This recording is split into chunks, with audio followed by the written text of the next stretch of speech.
Hey guys, and welcome back to San Francisco. It is great to be back building in the city. It is always nice to come back into the save, and in today's episode I am going to be building up and around the San Francisco City Hall. This absolutely beautiful building has just recently been uploaded to the Steam Workshop, and of course, being the San Francisco City Hall, it is perfectly suited to our city here. So I was very excited to put this in. And if you guys follow the series, you will remember a couple of episodes ago, I laid out the road here for the San Francisco City Hall very quickly. It was more or less laid out just so that I could get the scale right between where it sits in relationship to downtown.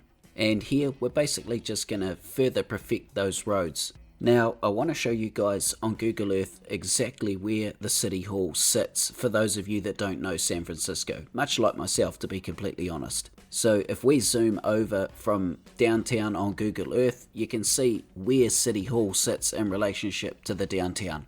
And in our version, obviously, it's going to be a little bit closer because we're scaled down here. So anyway, without further ado, let's have a look at this beautiful building. This masterpiece is built by the one and only Ronix69. If I'm not mistaken, it's taken him more than 2 years to make this. And I'm in serious awe of the detail. It is just breathtaking. I believe this is the best asset that's ever been uploaded to the workshop, and when I say that, I mean no disrespect at all to every other creator, because there are some masterpieces, but this thing is just on another level. And I definitely feel a bit of heat on me here to get this right, because obviously this fits into our city here perfectly, and I'm going to do my absolute best to do this proper justice. When it comes to the scale of the city as a whole, sometimes it can be very difficult to get it right. And one of the reasons that's the case is because these buildings that are made for San Francisco, like the City Hall here, are made to a 1-to-1 scale. And before anyone mentions procedural objects and scaling it down, there's no way I'm going to murder an asset like this with procedural objects. So the challenge here is trying to scale down the city without using scaled down buildings. And the City Hall here presents a few very particular issues. It also has a promenade or a plaza, or maybe they are not the right words, but it's got a space in front of it that sort of rolls along and out towards Market Street. And all of these blocks are exactly the same width as City Hall, so I'm going to have to build all of that off the scale of City Hall. And I'm pretty lucky, the block that I put down originally wasn't too far off the size that I needed. I just needed to make it a little wee bit wider. So with City Hall sitting in place and the blocks are pretty well where they need to be, you can also see I've got pedestrian paths running right up the middle of the block. These are going to run all the way up to the front of City Hall. Now I want to start putting in some of the buildings around this area. I've decided to murder these buildings with PO because these buildings need to be pretty particular. They're like an old school brick and tile look, and a lot of the buildings that surround City Hall are things like courthouses and just general governmental buildings. Without doing any research, they look like they've been there for a fair while.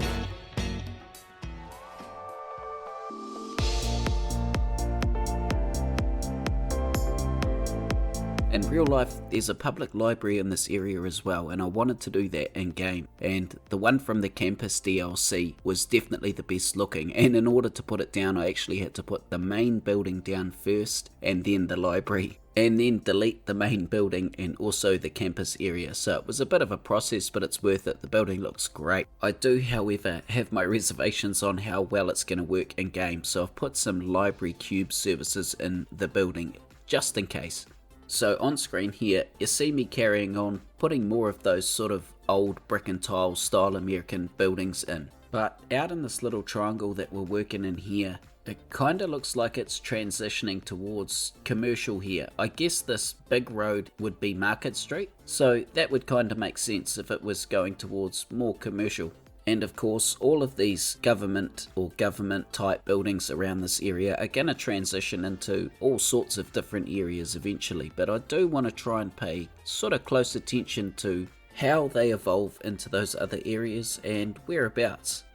There's also a lot of these tricky 45-degree corners in San Francisco because of the really heavily gridded pattern, and the crossroads that come through create these awkward corners to put buildings around. Also, the grid pattern sort of changes in places, and that's another area that requires these corner buildings.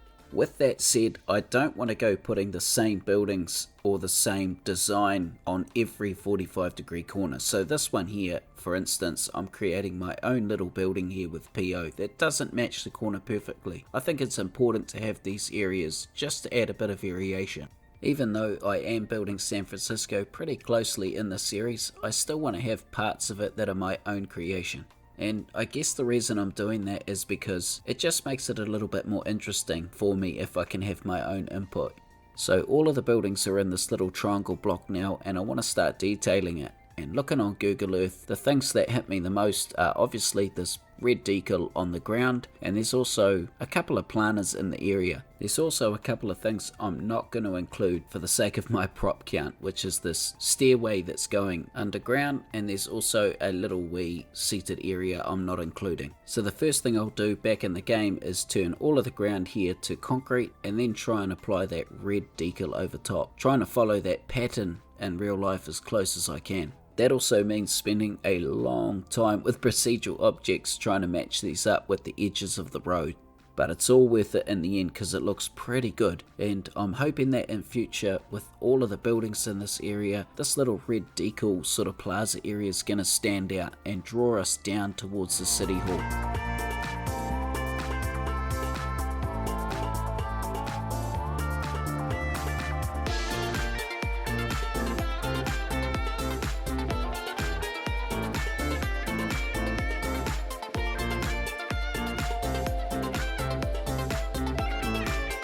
I love reading all of your guys' comments, and I definitely hear you, and one of the things you guys have been asking for is to show some of the more grungy sides of San Francisco.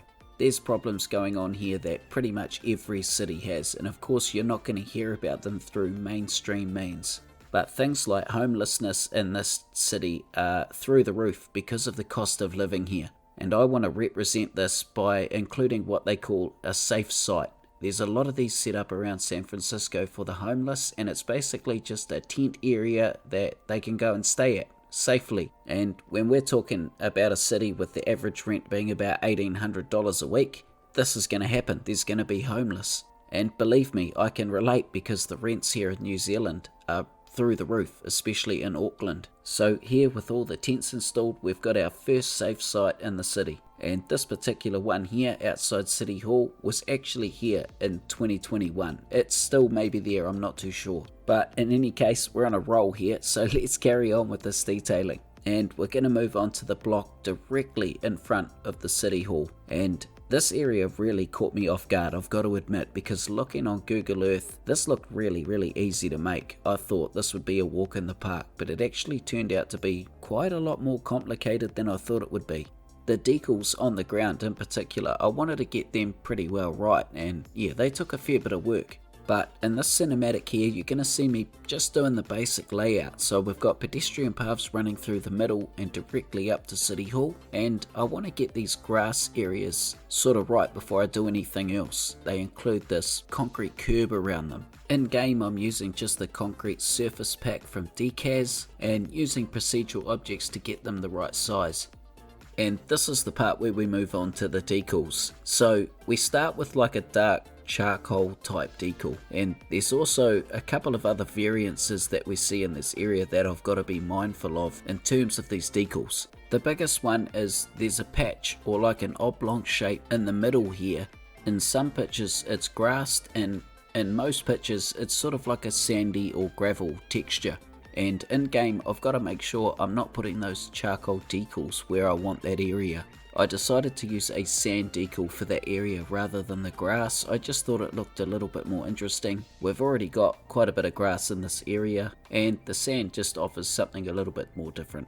The second thing I have to be mindful of is there's these white decal lines in between the charcoal ones, and rather than using two different types of decal, I've just left a gap in the charcoal ones and put light grey coloured paths underneath them. So the gaps I leave between the decals are going to represent those lighter or white decals. Now in real life this pattern is quite tricky, so it's not 100% like for like what I'm doing here, but I definitely think it captures the vibe.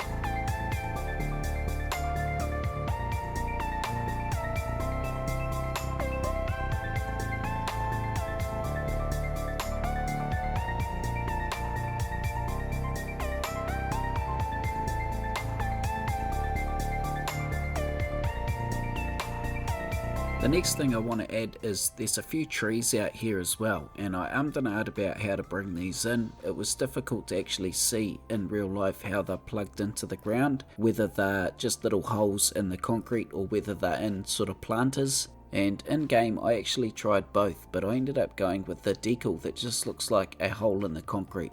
For anybody that's tried to put a decal over top of another decal, you'll know that we get a lot of what's called culling, where one decal will disappear and one will appear at any given angle. So to avoid that here, I've turned one of them to PO and just made it a little bit more above the other decal.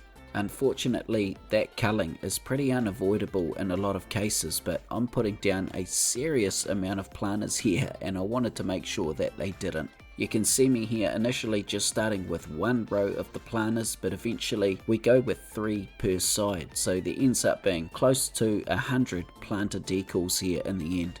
The closest tree I could find that would match was this little wee 3-meter shore pine. Again, it's not perfect, but I think it's definitely pretty close.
There's some pretty cool and interesting looking playgrounds in this area, and that's what we're looking to build now. And at first I just tried to plug sort of like an ordinary looking playground in, but it really wasn't cutting it, so I end up making like a little wee custom playground here on both sides. So let's have a quick look at Google Earth so you guys know what I'm talking about.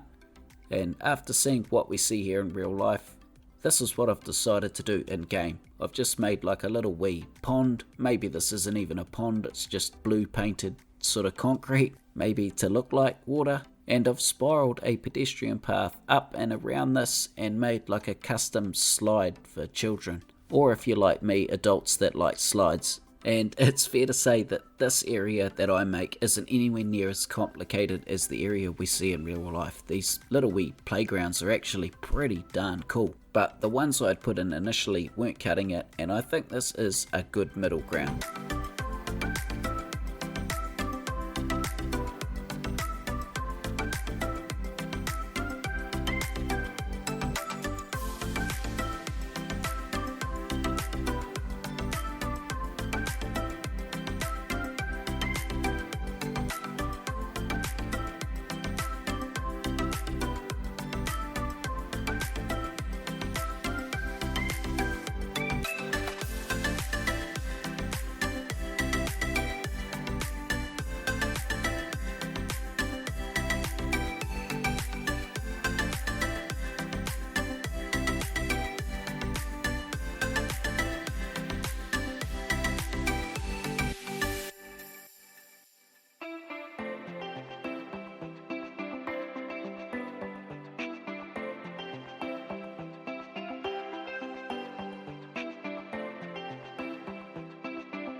I want to spend a bit of time now upgrading these roads or the surrounding roads into ones that we see in San Francisco, or at least the ones that I can find that match the closest. This one on the right hand side of City Hall is a little bit larger than the average avenue we see in the area. Also, the road that runs directly in front of City Hall has bicycle lanes, and the road that runs behind City Hall has tram tracks. You're not going to see me upgrade all of that in these cinematics here, but that's basically what I'm trying to achieve, especially that tram line. I want to have a stop directly at the back end of City Hall. I'll use Node Controller a little wee bit as well to make some of the roads slightly wider and just make those intersections a bit more appropriate. And to be honest, I really should have done that right at the beginning because I had to change a lot of my detailing once I had done that. But this is definitely often the case. I'll get halfway through building something and realise I should have done something else first, but that's just the way it goes, I guess. Now the last thing to do is pretty much detail around City Hall itself, and this is really pretty simple compared with what we've done so far. In saying that, I haven't followed this one for one. I have tried to make this a little bit more simple. We're using exactly the same grass with the curb around it that we used in the square in front of City Hall. I'm using procedural objects with that just to make it various shapes and then place it around or directly around the edge of City Hall.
I'm stoked, guys. We've got City Hall finally installed in the city, and my word, was it worth the wait to get this asset.